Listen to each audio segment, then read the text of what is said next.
Okay, one of the questions a lot of people wonder about is what can I eat after surgery? And especially if you know anything about the other kinds of weight loss surgery, you might have some questions in that area. Also, you may come from a background of experience having gone through various diets and diet programs. And so that leads to a lot of kind of confusion about what should I eat. So let's talk about a first piece of information. If you wanted to have my advice about the best way to eat overall in a single book, everything that you can learn about what I think about food, there is a new $5 paperback out called Food Rules. R-U-L-E-S, Food Rules, $5. And basically, it's not even worth $5 because each page is mostly white space, and they have kind of simple rules for eating. And this guy has written a couple of National Book Award books before this one. One is called The Omnivore's Dilemma, and a couple of others. They're all about food, and you could summarize everything into one sentence. Eat food, mostly plants, and eat less. Okay, now that's his summary of the whole thing. Eat food, mostly plants, eat less. Now, in Food Rules, he goes into more detail. So, for example, he says, in general, don't eat anything that your grandmother wouldn't recognize as a food. That's one of the rules. So, polysorbicate, in general, you should be eating fresh fruits and vegetables and things like that. And that's the general goal. So if you want to know my advice, should you eat low carb?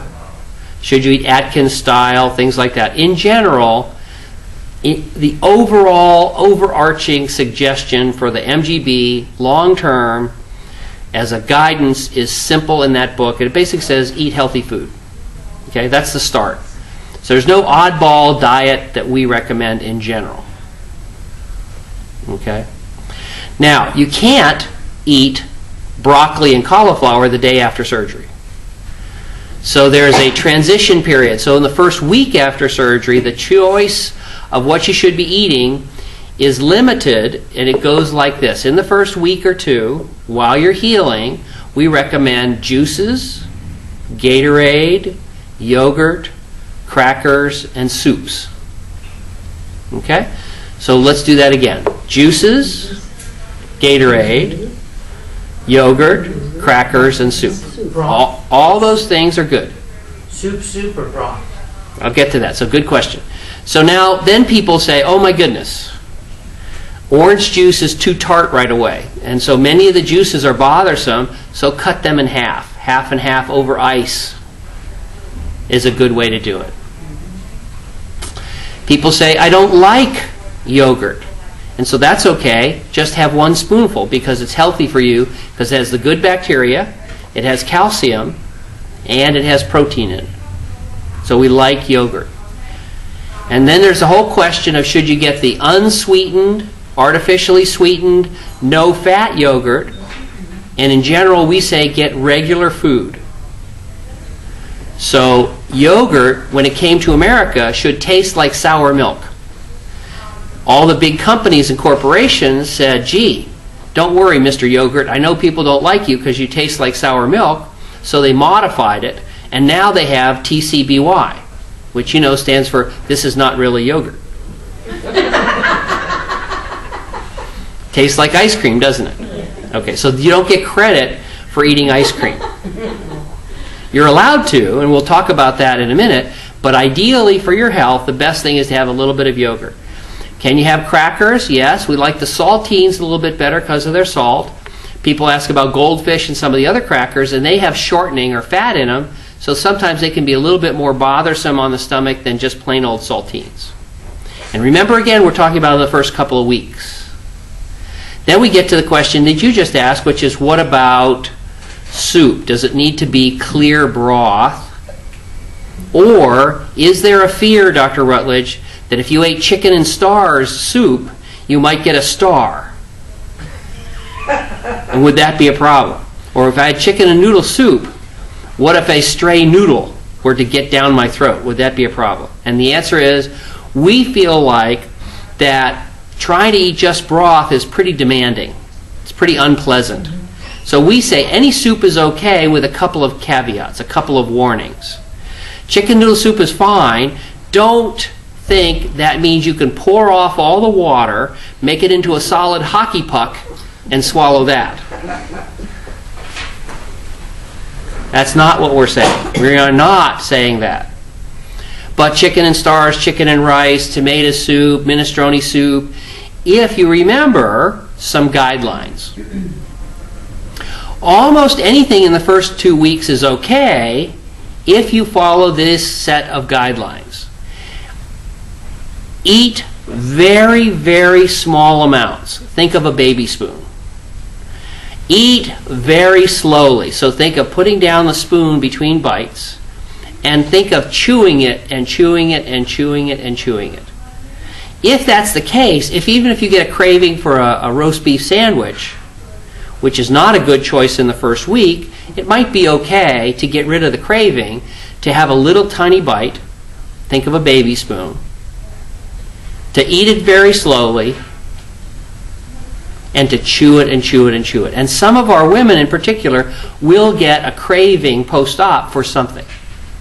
So rather than suffering with that craving, we recommend that you take our guidelines. And so I had a patient who said she wanted a tuna fish sandwich post-op. And she really felt she was going to start crying. She thought it was so upsetting. And she wanted that, and she was really sobbing on the phone over the not having a tuna fish sandwich. I said, have a bite. A very tiny bite. Very slowly. Very well chewed. And she called back and said, that wasn't that good. But she was allowed to have it, and it helped take care of that craving. So in the first week, those things are your critical features, with the understanding that your body is going to be going through what the medical term is called a diuresis. Diuresis is a medical term for peeing a whole bunch. And when that happens, your body actually loses so much water that the surgery may overwhelm your body and cause dehydration. That's why we see in the first week sometimes a pound a day weight loss. Sometimes, sadly, only half a pound a day. So you lost half a pound a day for 6 days. You lost 3 pounds. That's still a lot of water. And if you lose too much water, you can become dehydrated and weak and tired and not able to enjoy life. And so we want to replace that during those first weeks and months with salt water. And that's where the Gatorade comes in as a resource to help you enjoy life, to replace the massive diuresis, the massive loss of water that happens after the surgery. Now that's the first couple of weeks, and maybe even the first couple of months. Then you can begin to advance your diet. And the way to advance your diet is just like you would with a baby. After having baby food, you can advance to more solid foods, with your guidelines being very small amounts, very slowly, very well chewed. So the next things on your list: more soups, more solid soups, more little bits of cheese and crackers and cereals and things like that. You can begin to add other things like cottage cheese and things like that. A lot of people ask us about Jell-O and puddings and things like that, and they're okay. Most people find them pretty sweet. And then we hope over the next year that you're going to advance to regular food. And by regular food, we mean sandwiches and salads and steak and shrimp and things like that. Those things might not come in your diet until a year out after the surgery, but they should be added back into your diet. Now, in general, our patients tell us that their tastes change after the surgery. They like junky, greasy, heavy foods less, and like healthy, fresh foods like fresh fruits and vegetables more. And that's great, and we encourage that. We also notice that there is still some desire for junky foods. cake and cookies and pie and cake and chocolate and candies and junky foods like that, and we think that you should be encouraged to have some of that. But again, it shouldn't be the foundation of your diet. It should be like a treat. And we hear lots of stories of people who used to have a candy bowl on their table or in the dining room, and it could never be kept full because she would always eat the candy from that bowl. And now the patient still eats some candy or candy bar, but the bowl may last months. They may have to throw out the candy because it gets old. Again, enjoy candy, enjoy cheesecake, enjoy steak, but the foundation of your diet, back to that first set of rules, the foundation of your diet, the thing you should choose most times is healthy food. And my favorite example is to talk about when Sandy and the group that we work with all goes out for lunch. We'll sometimes go to a restaurant called the Cheesecake Factory. And they're well known for bringing out servings of food that are bigger than your head. And they have a serving of pineapple upside down cheesecake that Sandy used to like, and we encourage her to have a bite or two of it, and the rest she would take home. Now that shouldn't be the foundation of your diet. You don't want to live on that, but anything like that is encouraged as a treat, as a bite or two. In general, you'll find that pizza and cheesecake and heavy foods like that don't sit well if you eat more than a couple of bites. But those couple of bites, you can enjoy the taste, you can savor it, and still get the pleasure of eating out.